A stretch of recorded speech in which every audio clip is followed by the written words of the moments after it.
औज़ुबिल्लाहिमिनश्शैतानिर्रजीम बिस्मिल्लाहिर्रहमानिर्रहीम। अस्सलाम वालेकुम स्टूडेंट्स, उम्मीद करता हूँ कि आप सब लोग खैरियत से होंगे। आज जो मैं वीडियो आपके सामने लेकर आया हूँ वो टॉपिक है जी काजेज़ ऑफ वायरस। जिस तरह आपको पता है कि फ़र्स्ट ईयर की जो टॉपिक्स जो हैं वो मैं आपको चैप्टर वाइज पढ़ा रहा हूँ, तो ये चैप्टर 6 का एक टॉपिक है और क्योंकि वो चैप्टर 8 कंप्लीट हो चुका था इसलिए अब मैंने चैप्टर 6 के ऊपर लेक्चर आपको प्रोवाइड करने की वीडियो बनाई है, तो आपने इसको गौर से सुनना है। और ये बड़ा एक इम्पॉर्टेंट क्वेश्चन है पेपर के लिहाज से।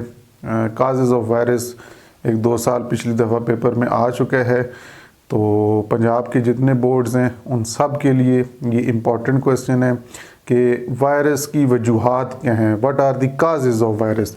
हमारा जो मेन सवाल है ना वो है जी काजेज़ ऑफ वायरस। ठीक है, कंप्यूटर के अंदर जो वायरस आता है वो किस वजह से आ सकता है, जो आपके कंप्यूटर को नुकसान पहुंचा सकता है, तो वो किन वजूहात की बेस पर आपका कंप्यूटर जो है वो इस वायरस का शिकार हो सकता है। तो आज हम इस वीडियो की तरफ चलते हैं। इसी वीडियो के अंदर हम ये चीज़ सीखेंगे। अगर आप चैनल पर फर्स्ट टाइम आए तो चैनल को सब्सक्राइब कर लें, क्योंकि आने वाले वक्त के अंदर मैं इस तरह आपको वीडियोस फराहम करूँगा। ठीक है जी, देखिए वायरस है क्या। पहले तो हमें वायरस के बारे में पता होना चाहिए। What is a virus. Virus is actually a program. ठीक है, इसके अंदर मुख्तलिफ प्रोग्रामिंग कोडिंग करके हैकर्स जो हैं एक किसी भी पर्सनल कंप्यूटर्स को या किसी भी ऑर्गेनाइजेशन के अंदर कंप्यूटर्स को असेस करने की कोशिश करते हैं। वायरस मुख्तलिफ़ किस्म के होते हैं। चलाने वाले लेक्चर्स के अंदर मैं आपको वायरस की इकसाम के बारे में भी बताऊंगा। तो सबसे पहली जो वजह काज बन सकती है कंप्यूटर के अंदर वायरस आने की, वो है जी आप कोई सस्पिशियस ईमेल अटैचमेंट ओपन करते हैं। अब सवाल यहाँ पे आता है कि what do you mean bye suspicious. Suspicious मतलब ऐसी ईमेल अटैचमेंट जो आपके कंप्यूटर को नुकसान पहुँचा सकते हैं, जिसमें कोई ना कोई ख़तरा, डेंजरस ईमेल फाइल हो सकती है, ईमेल अटैचमेंट हो सकती है जो आपको भेजी गई हो, और आप जब आप उस ईमेल को या ईमेल के अंदर मौजूद उस फाइल को डाउनलोड करेंगे अटैच करके जो हुई हुई है, तो भेजने वाला हो सकता है कि हैकर हो। ठीक है जी, भेजने वाला हैकर हो सकता है और वो आपको किसी फाइल के थ्रू टारगेट बना रहा हो। तो ऐसी ईमेल अटैचमेंट्स जो कि आप को नहीं पता कि ये किस जगह से आई है, भेजने वाला कौन है और ये कौन सी फाइल हो सकती है, तो वो सस्पिशियस ईमेल अटैचमेंट कहलाई जाती हैं।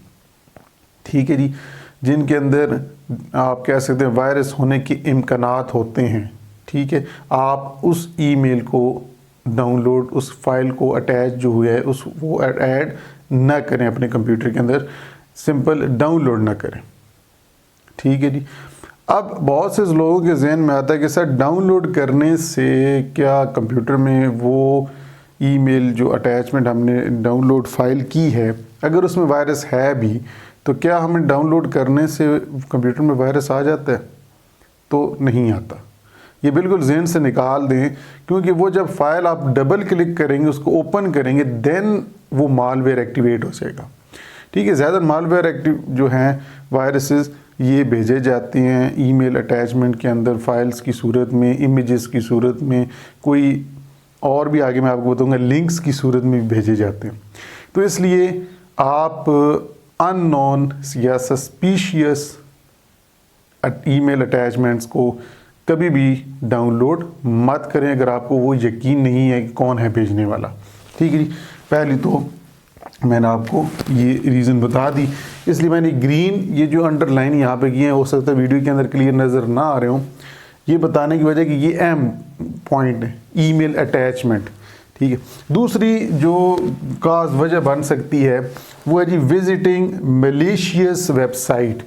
अब सवाल यहाँ पे आता है what do you mean bye malicious, ख़तरनाक, ये भी उसी में आ जाती हैं। सस्पिशियस, मलेशियस, ये सब एक ही कैटेगरी में है, सब का मतलब एक ही है। मलिशियस वेबसाइट्स वो होती हैं जहाँ पर हैकर्स जो होते हैं वो आपको डिफरेंट लिंक्स प्रोवाइड करते हैं कि इस पे क्लिक करके जाएं। आपको ये ईमेल के अंदर भी लिंक्स प्रोवाइड किए जाते हैं वेबसाइट्स के कि इसके ऊपर क्लिक करें, वहाँ फॉर्म फिल करें तो आपको नेक्स्ट एक पेज पे कहा जाएगा, वहाँ पे वो फिल करें तो आपकी एक लॉटरी लग जाएगी, आपको इतने पैसे मिलेंगे। तो ये सब एक धोखा होता है। दरअसल वो आपके आईपी एड्रेस को ट्रेस कर रहे होते हैं और आपके सिस्टम की इंफॉर्मेशन को अपने पास स्टोर कर रहे होते हैं वेबसाइट्स। और ये ऐसी वेबसाइट्स होती हैं इनके अंदर जो आप मोस्टली वेबसाइट्स विजिट्स करते हैं ना, हैकर आपको डायरेक्टली अटैक नहीं करता, वो आपकी रोज़मर्रा की रूटीन को चेक कर रहा होता है। डिफरेंट सोशल नेटवर्क्स के ऊपर आपके साथ ऐड हो सकता है अननोन आईडी से, और वो आपको ट्रेस करते रहते हैं। जहाँ पे आप का जो इंटरेस्ट उनको पता चलता है, फिर उस तरह की वो वेबसाइट्स, जहाँ आप ज़्यादा वेबसाइट्स जाके सर्च करते हैं, उस तरह की एक वेबसाइट का लिंक आपको ईमेल की सूरत में भेज देते हैं और आपको कहा जाता है कि आप उस पर क्लिक करें, क्योंकि आप उस तरह की ईमेल, उस तरह की वेबसाइट्स पहले से सर्च कर रहे होते हैं, तो आप उसको वो टारगेट आसानी से बना लेते हैं और आप उस लिंक के ऊपर क्लिक करके उस वेबसाइट की तरफ चले जाते हैं। जो और क्लिक करने के बाद हो सकता है कि आपके कंप्यूटर की परमिशन उन्होंने असेस कर ली हो। बहुत से डिफरेंट वायरसेस मौजूद हैं जो कि इस तरह की इंफॉर्मेशन असेस कर लेते हैं वेबसाइट की लिंक्स को यूज़ करते हुए। तो इस तरह की वेबसाइट्स के ऊपर आप मत जाएं। एक अच्छे एंटीवायरस आपके पास अगर हो तो आपको वो ऑटोमेटिकली वेबसाइट्स के ऊपर मैं बता देता है कि इस वेबसाइट पे जाना ज़रूरी है या नहीं। मैं मैकेफे एंटीवायरस इंस्टॉल करता हूँ और बाय भी किए हुए, तो वो मुझे हर वेबसाइट की लिंक के बारे में पहले ही बता देता है कि इसके अंदर क्लिक ना करो, इसमें जाओगे तो ये ख़तरा हो सकता है। ठीक है, बहुत सी ऐसी वेबसाइट्स हैं जहाँ पर मुझे एंटीवायरस ने रिस्ट्रिक्ट किया, पाबंद किया, और उससे मेरा भी सिस्टम महफूज है। तो जितनी आजकल के दौर की सिक्योरिटी की बात करें, बहुत ज़्यादा आपके रिस्क हो गए, वायरसेस का भी सिक्योरिटी रिस्क बहुत बढ़ गए हैं, इसलिए अपने सिस्टम्स की और अपने मोबाइल की हिफाजत करें। अननोन लिंक्स के ऊपर, वेबसाइट्स के ऊपर क्लिक करके मत जाएं। तो ये है जी विजिटिंग मलिशियस वेबसाइट, एक ये वजह बन सकती है। फिर है जी क्लिकिंग मलिशियस एड्स, ये आप लोग बिल्कुल इससे वाकिफ़ होंगे। ज़्यादातर ये गूगल प्ले स्टोर के अंदर भी आप कुछ ऐप्स करते हैं डाउनलोड्स, तो उनके अंदर भी इश्तिहारात, एडवर्टाइजमेंट्स आती हैं, एड्स चलते रहते हैं, उस पर क्लिक करना पड़ता है, या आपको मुख्तलिफ और भी वेबसाइट्स के ऊपर भी एड्स नज़र आते हैं। तो कुछ ऐसे एड्स जो होते हैं वो हैकर्स ने एड्स की सूरत में, एडवर्टाइजमेंट्स की सूरत में भी टारगेट रखे हुए होते हैं, और वो उस एडवर्टाइजमेंट्स को यूज़ करते हुए किसी भी यूज़र की मोबाइल की सेटिंग्स को, मोबाइल के अंदर वायरस, मोबाइल को असेस कर लेते हैं, या लैपटॉप को या डेस्कटॉप कंप्यूटर को असेस कर लेते हैं जब आप उस एडवर्टाइजमेंट पे क्लिक करके जाते हैं। क्योंकि जब आप किसी एप्लीकेशन के अंदर कोई भी, ज़्यादातर आप बाय नहीं करते एप्लीकेशन, तो उसके अंदर एडवर्टाइजमेंट्स, एड्स चलते हैं, इतने टाइम तक चलता है जी, 10 सेकंड तक, 15 सेकंड तक।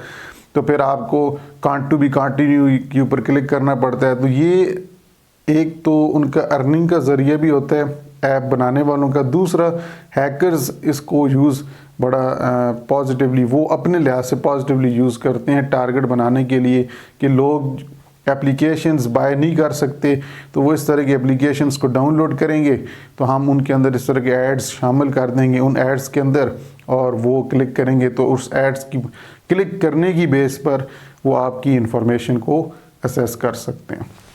तो इसलिए इन तरह के एड्स जो होते हैं, एड्स वाली जितनी भी एप्लीकेशंस हैं, मैं आपको यही कहूँगा कि आप अपने मोबाइल के अंदर से डिलीट कर दें, और अगर आप कोशिश करें तो अगर वो एप्लीकेशन ज़रूरत है तो तब आप उस एप्लीकेशन को आप बाय कर लें गूगल प्ले स्टोर से। अदरवाइज़ एड्स वाली एप्लीकेशन को कभी भी अपने मोबाइल पर स्पेशली रन मत करें। उसके बाद जी ये भी एक वजह बन गई, ठीक है जी, sharing files, photos and music with others. ठीक है, ये आपको सब कुछ पता है, ये मैं वजह नहीं बताता कि लोग आपस में एक दूसरे के साथ ब्लूटूथ के थ्रू मोबाइल से या लैपटॉप से फ़ाइल्स शेयर करते हैं, ईमेल्स के थ्रू फाइल्स शेयर करते हैं, इमेजेस शेयर करते हैं, फाइल्स शेयर करते हैं, तो उनमें भी एक दूसरे के सिस्टम्स के अंदर, अब हमें तो नहीं पता कि वायरस है या नहीं, तो एक अच्छा एंटीवायरस आपका हो तो फिर तो वो स्कैन कर लेगा। तो लिहाजा आप जब भी कोई फ़ाइल शेयर करते हैं तो उसके दौरान भी ये भी वजह एक बन सकती है, इन चीज़ों के साथ भी वायरस आ सकता है। उसके बाद जी, installing application software without reading license agreement. यहाँ पर एक बड़ी अहम बात जो है वो है जी license agreement. What do you mean by license agreement? देखें, आप कोई भी सॉफ्टवेयर डाउनलोड करते हैं तो सॉफ्टवेयर बनाने वाला जो होता है उसकी परमिशन होनी ज़रूरी है। बहुत से आप कह सकते हैं पायरेटेड सॉफ्टवेयर्स हैं। अब पायरेटेड सॉफ्टवेयर्स वो होते हैं जो इलीगली गैर कानूनी तौर पर मार्केट में बेचे जा रहे होते हैं डिफरेंट एक्टिवेटर्स के थ्रू। अब होता क्या है कि वो जो कस्टमर होता है वो बड़ा खुश होता है कि जी ये देखें जी ये सॉफ्टवेयर तो इस वेबसाइट से मिल जाता है और उससे डाउनलोड कर लेंगे और एक्टिवेटर के थ्रू हम उसको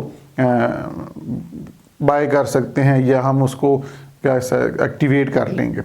अब होता ये है कि ये जो पायरेटेड सॉफ्टवेयर्स बनाते हैं वो होते दरअसल हैकर्स ही हैं। वो उस एक्टिवेटर के वाले प्रोग्राम के अंदर ही वो वायरस एक नुमा रख देते हैं और ये वायरस जो होता है ये इंस्टॉल हो जाता है। ज़्यादातर ये ट्रोजन हॉर्स, ठीक है जी, फॉर्मेट सी एक एग्जांपल है उसकी। ट्रोजन हॉर्स जो वायरस है ये ज़्यादातर गेम्स के अंदर, एप्लीकेशंस के अंदर पाया जाता है और ये हिडन वायरस होता है। ये आपकी ज़्यादातर गेम्स हो गई या कोई एप्लीकेशन प्रोग्राम्स हो गए उनकी इंस्टॉलेशन के दौरान ये साथ इंस्टॉल हो जाता है और ये हिडन होता है। इसको एंटीवायरस आजकल तो कैच कर लेते हैं, लेकिन आपको बहुत सी ऐसी वेबसाइट्स के ऊपर इस कहा जाता होगा कि जी ये सॉफ्टवेयर अगर आपने, जिस तरह फ़ोटोशॉप है, अगर आपने इसको चलाना है तो आप अपने इस फ़ोटोशॉप को फुली एक्टिवेट कर सकते हैं या ऑफिस को 2024 को एक्टिवेट कर सकते हैं। आप एंटीवायरस को ऑफ़ कर दें और उसको इंस्टॉल कर लें। भाई आप क्यों करें? सवाल आता है कि अगर वो एक लीगल सॉफ्टवेयर है तो एंटीवायरस ऑन रहता रहे, इंस्टॉल होने से उससे क्या प्रॉब्लम है। लेकिन ऑफ करने का तब ही वो आपको कहते हैं क्योंकि वो जो एक्टिवेटर जब चलता है तो वो एक्टिवेटर दरअसल एक मालवेयर होता है जो आपको आपके कंप्यूटर के अंदर इंफॉर्मेशन को असेस करने के लिए यूज़ किया जा रहा होता है। और क्योंकि बहुत से लोग बाय नहीं कर सकते सॉफ्टवेयर तो वो इस तरह क्रैक्ड सॉफ्टवेयर्स को, पायरेटेड सॉफ्टवेयर को यूज़ करते हैं जिसकी वजह से उनके सिस्टम्स में ड्यूरिंग इंस्टॉलेशन ये इंस्टॉल हो जाता है मालवेयर। मैंने सबसे बड़ी एग्जांपल बताई ट्रोजन हॉर्स। तो इसलिए अपने सिस्टम्स को जब भी आप कोई भी आप एप्लीकेशन प्रोग्राम्स डाउनलोड करते हैं तो वो लाइसेंस्ड हो, मतलब वो ओरिजिनल हो, बाय हो, आपने ख़रीदा हुआ हो, बाय किया हुआ हो। क्रैक्ड कभी भी एप्लीकेशन सॉफ्टवेयर यूज़ ना करें। लाइसेंस एग्रीमेंट से मुराद ये होता है कि आप जो एप्लीकेशन यूज़ करने जा रहे हैं वो अथराइज हो लीगली, ठीक है जी, ओनर की परमिशन उसको यूज़ करने की दी हुई हो। तो अदरवाइज़ आपके सिस्टम में कोई भी पायरेटेड सॉफ्टवेयर भी नुकसान बन सकता है, एक वजह बन सकती है वायरस की। आखिरी जो कि आपको भी पता है जी, using unsecure removable storage devices. Removable storage devices external devices होती हैं like USB, external hard disk, ठीक है जी। ये आप लोग यूज़ करते हैं for sharing data with one anothers, ठीक है जी। और इनके अंदर भी वायरसेस हो सकते हैं कि अगर आप किसी दूसरे लैपटॉप से कॉपी कर रहे हैं डाटा, हो सकता है किसी के दूसरे वायरस कंप्यूटर के अंदर या लैपटॉप में वायरस हो और वो उन फाइल्स के साथ आपके सिस्टम में भी ट्रांसफ़र हो सकता है। तो ये सारी वजूहात हैं और भी हो सकती हैं। मेरी नज़र में जो अहम थी वो मैंने आपके साथ डिस्कस की। और इंटरनेट के ऊपर बहुत सी चीज़ें मुख्तलिफ़ वेबसाइट्स पे आप डाउनलोड करते हैं, वो सारी मैंने बता दी, एप्लीकेशंस, सॉफ्टवेयर। तो ये सब आपके सिस्टम को एक वजह बन सकती है सिस्टम के अंदर वायरस लाने की। इन सब का एक हल है, वो इंशाल्लाह हल आपको नेक्स्ट वीडियो में, नेक्स्ट लेक्चर में इंशाल्लाह बताऊंगा।